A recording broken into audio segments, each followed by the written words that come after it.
जय सिया राम दोस्तों, आज हम शिव पुराण के 38वां अध्याय तक पहुंच गए हैं। चालिए अध्याय को शुरू करते हैं।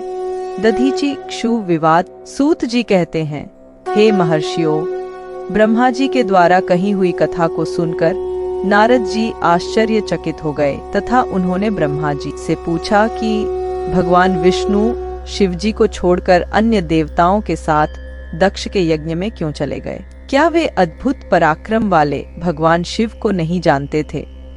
क्यों श्रीहरि ने रुद्रगणों के साथ युद्ध किया? कृपया कर मेरे अंदर उठने वाले इन प्रश्नों के उत्तर देकर मेरी शंकाओं का समाधान कीजिए।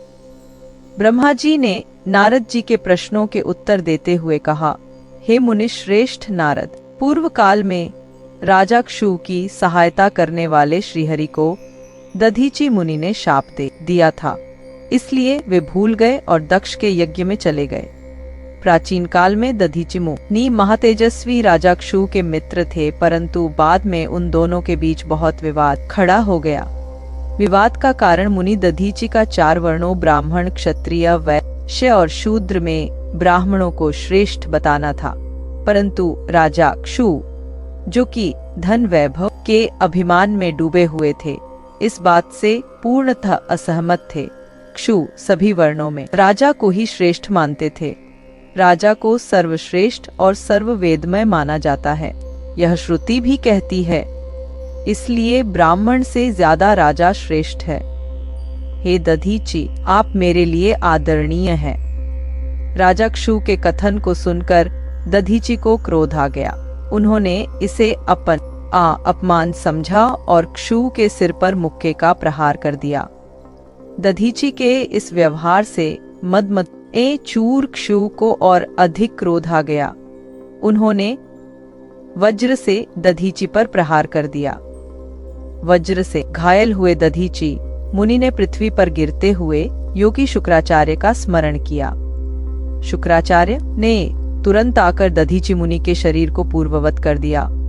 शुक्राचार्य ने दधीचि से कहा कि मैं तुम्हें महामृत्युंजय का मंत्र प्रदान करता हूँ। त्रयंबकम यजामहे, अर्थात हम तीनों लोकों के पिता भगवान शिव, जो सूर्य, सोम और अग्नि तीनों मंडलों के पिता हैं, सत्व, रज और तम आदि तीनों गुणों के महेश्वर हैं, जो आत्म तत्व, विद्या तत्व और शिव तत्व, पृथ्वी, जल व तेज सभी के स्रोत हैं, जो ब्रह्मा, विष्णु और शिव तीनों आधारभूत देवताओं के भी ईश्वर महादेव हैं, उनका ई आराधना करते हैं। सुगंधिम पुष्टि वर्धनम, अर्थात जिस प्रकार फूलों में खुशबू होती है, उसी प्रकार भगवान शिव भूतों में, गुणों में, सभी कार्यों में, इंद्रियों में, अन्य देवताओं में और अपने प्रिय गणों में क्षारभूत आत्मा के रूप में समाये हैं।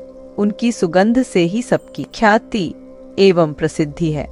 पुष्टिवर्धनम, अर्थात वे भगवान शिव ही प्रकृति का पोषण करते हैं। वे ही ब्रह्मा, विष्णु, मुनियों एवं सभी देवताओं का पोषण करते हैं।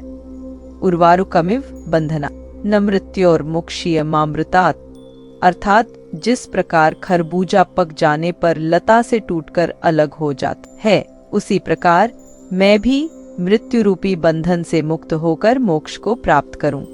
हे रुद्रदेव, आपका स्वरूप अमृत के समान है। जो पुण्य कर्म, तपस्या, स्वाध्याय, योग और ध्यान से उनकी आराधना करता है, उसे नया जीवन प्राप्त होता है। भगवान शिव अपने भक्त को मृत्यु के बंधनों से मुक्त कर देते हैं और उसे मोक्ष प्रदान करते हैं। जैसे उर्वारुक अर्थात ककड़ी को उसकी बेल अपने बंधन में बांधे रखती है और पक जाने पर स्वयं ही उसे बंधन मुक्त कर देती है। यह महामृत्युंजय मंत्र संजीवनी मंत्र है। तुम नियम पूर्वक भगवान शिव का स्मरण करके इस मंत्र का जाप करो। इस मंत्र से अभिमंत्रित जल को पियो।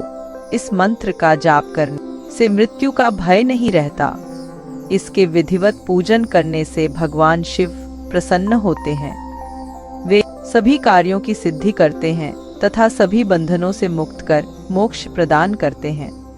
ब्रह्मा जी बोले, नारद, दधीचि मुनि को इस प्रकार उपदेश देकर शुक्राचार्य अपने निवास पर चले गए। उनकी बातों का दधीचि मुनि पर बड़ा प्रभाव पड़ा और वे भगवान शिव का स्मरण कर उन्हें प्रसन्न करने के लिए तपस्या करने वन में चले गए। वन में उन्होंने प्रेम पूर्वक भगवान शिव का चिंतन करते हुए उनकी तपस्या आरंभ कर दी। दीर्घकाल तक वे महामृत्युंजय मंत्र का जाप करते रहे। उनकी इस निस्वार्थ भक्ति से भक्तवत्सल भगवान शिव प्रसन्न होकर उनके सामने प्रकट हो गए। दधीची ने दोनों हाथ जोड़कर शिवजी को प्रणाम किया। उन्होंने महादेव जी की बहुत स्तुति की। शिव ने कहा, मुनिश्रेष्ठ दधीची, मैं तुम्हारी इस उत्तम आराधना से बहुत प्रसन्न हुआ हूँ। तुम वर मांगो, मैं तुम्हें मनोवांछित वस्तु प्रदान करूंगा। यह सुनकर दधीची हाथ जोड़े नतमस्तक होकर कहने लगे, हे देवाधिदेव करुणानिधान महादेव जी, अगर आप मुझ पर प्रसन्न हैं तो कृपा कर मुझे 3 वर प्रदान करें। पहला ये कि मेरी अस्त्र या वज्र के समान हो जाएं। दूसरा, कोई मेरा वध न कर सके, अर्थात मैं हमेशा अवध्य रहूं। और तीसरा कि मैं हमेशा अदीन रहूं, कभी दीन न होऊं। शिवजी ने तथास्तु कहकर 3 वर दधीची को प्रदान कर दिए। तीनों मनचाहे वरदान मिल जाने पर दधीची मुनि बहुत प्रसन्न थे। वे आनंदमग्न होकर राजा क्षु के स्थान की ओर चल दिए। वहां पहुंचकर दधीची ने क्षु के सिर पर लात मारी। क्षु विष्णु जी का परम भक्त था। राजा होने के कारण वह भी अहंकारी था। उसने क्रोधित हो तुरंत दधीची पर वज्र से प्रहार कर दिया, परंतु क्षु के प्रहार से दधीची मुनि का बाल भी बांका नहीं हुआ। यह सब महादेव जी के वरदान से ही हुआ था। यह देखकर क्षु को बड़ा आश्चर्य हुआ। तब उन्होंने वन में जाकर इंद्र के भाई मुकुंद की आराधना शुरू कर दी। तब विष्णु जी ने प्रसन्न होकर क्षु को दिव्य दृष्टि प्रदान की। क्षु ने विष्णु जी को प्रणाम कर उनकी भक्ति भाव से स्तुति की। तत्पश्चात क्षु बोले, भगवान मुनिश्रेष्ठ दधीची पहले मेरे मित्र थे, परंतु बाद में हम दोनों के बीच में विवाद उत्पन्न हो गया। दधीची ने परम पूजनीय भगवान शिव की तपस्या महामृत्युंजय मंत्र से कर उन्हें प्रसन्न किया तथा अवध्य रहने का वरदान प्राप्त कर लिया। तब उन्होंने मेरी राजसभा में मेरे समस्त दरबारियों के बीच मेरा घोर अपमान किया। उन्होंने सबके सामने मेरे मस्तक पर अपने पैरों से आघात किया। साथ ही उन्होंने कहा कि मैं किसी से नहीं डरता। भगवान मुनि दधीची को बहुत घमंड हो गया है। ब्रह्मा जी बोले, नारद, जब श्रीहरि को इस बात का ज्ञान हुआ कि दधीची मुनि को महादेव जी द्वारा अवध्य होने का आशीर्वाद प्राप्त है, तो वे कहने लगे कि क्षु महादेव जी के भक्तों को कभी भी किसी प्रकार का भी भय नहीं होता है।